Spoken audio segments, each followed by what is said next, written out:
शायद मूड बन जाए तो वो आ जाए। ज्योति सिंह अभी फिलहाल अकेले स्ट्रगल कर रही है काराकाट क्षेत्र में। अगर ऐसा कुछ होता है कि पवन सिंह का साथ मिल जाता है तो पिछले कुछ दिनों से पवन सिंह और ज्योति सिंह के बीच में जितने सारे विवाद चल रहे थे, कहीं ना कहीं पवन सिंह का निगेटिव छवि लोगों के मन में गया है।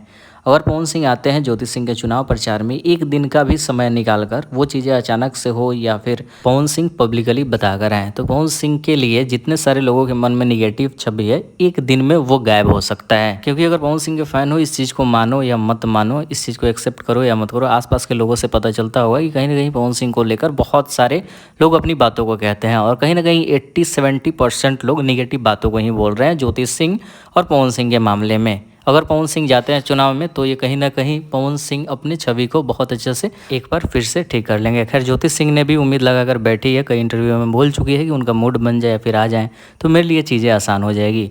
आपको क्या लगता है, आपके हिसाब से पवन सिंह को ज्योति सिंह के चुनाव प्रचार में जाना चाहिए या नहीं? अपनी बातों को लिखिएगा जरूर। मिलते हैं किसी नए वीडियो के साथ।